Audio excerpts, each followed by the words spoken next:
Great trees made small, and the small tree great.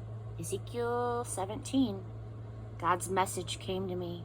Son of man, make a riddle for the house of Israel. Tell them a story. Say, God the Master says. A great eagle with a huge wingspan and long feathers in full plumage and bright colors came to Lebanon and took the top off of a cedar, broke off the top branch, took it to a land of traders, and set it down in a city of shopkeepers. Then he took a cutting from the land and planted it in good, well-watered soil, like a willow on a riverbank. It sprouted into a flourishing vine low to the ground. Its branches grew towards the eagle, and the roots became established, a vine putting out shoots, developing branches.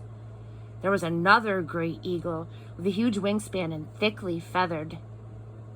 This vine sent out its roots towards him from the place where it was planted. Its branches reached out to him so he could water it from a long distance.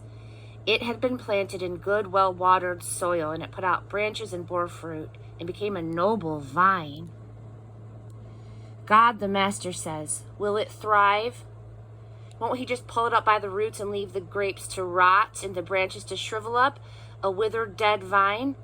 It won't take much strength or many hands to pull it up. Even if it's transplanted, will it thrive?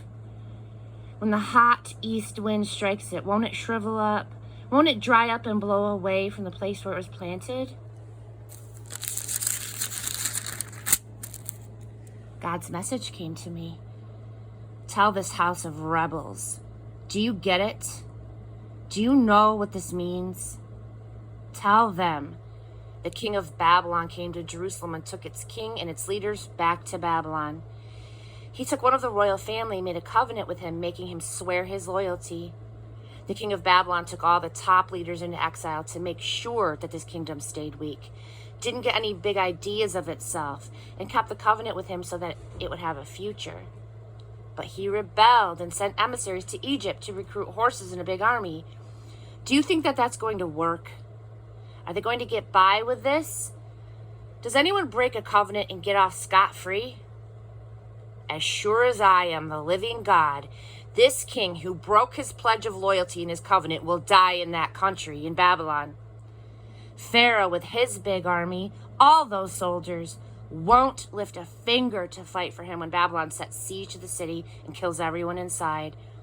Because he broke his word and broke the covenant, even though he gave his solemn promise, because he went ahead and did all of these things anyway, he won't escape. Therefore, God the Master says, as sure as I am the living God, because the king despised my oath and broke my covenant, I will bring the consequences crashing down on his head.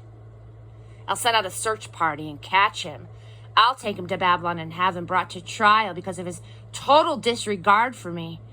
All his elite soldiers, along with the rest of the army, will be killed in battle, and whoever is left will be scattered to the four winds. Then you will realize that I, God, have spoken.